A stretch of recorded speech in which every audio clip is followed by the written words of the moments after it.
As more people face the impacts of climate change, more communities are also turning to nature for solutions.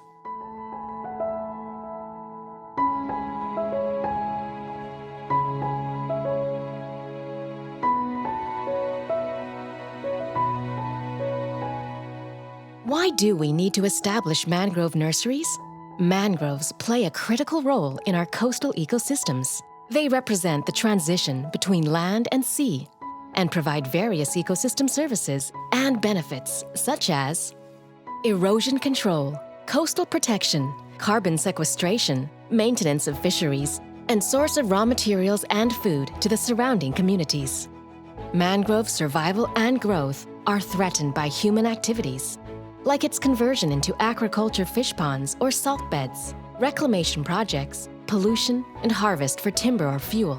Nature-based solutions, such as mangrove greenbelts or mangrove restoration, need a regular supply of mangrove seedlings. Nursery-reared plants are sturdier, since small seeds are not suitable for direct planting. They can survive seafront areas compared to propagules. What are the factors to consider for a thriving nursery?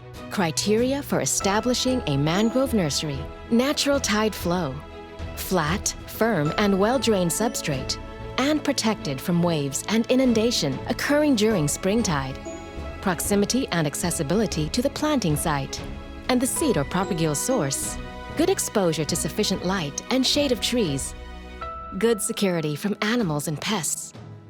There should be areas for germination shed for small and fine seeds in seed boxes with transparent roofing, hardening beds to allow full exposure of newly planted seedlings, wildlings, prior to actual planting. Bagging of mangrove wildings. Look for seedling banks, sea strand or swash zone, under mother trees, dikes of fish ponds or river banks. Collect wildings. Plants not more than 40 centimeters high, at least 6 leaves for Avicennia species. Use shovel. Bald wildings with roots and soil intact. Conditioning in the nursery.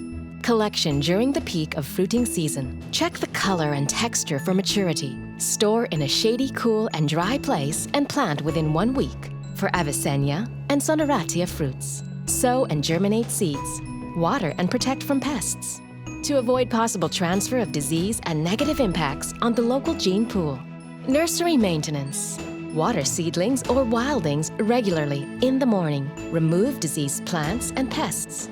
Bury or burn them. Place plastic sheet lining so roots do not penetrate the ground below seedling bags. If seedlings are stunted due to small bags, or if roots emerge from the plastic bags, transfer to bigger bags.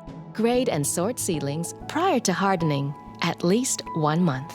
We must work together in aiming for the ideal ratio for environmental stability of 4:1. 4 hectares of mangroves is to 1 hectare of aquaculture pond. A mangrove nursery would contribute to the sustainable supply of seedlings for greenbelts, a nature-based solution that provides protection to the communities from impacts of climate change and storms. When we protect nature, nature protects us.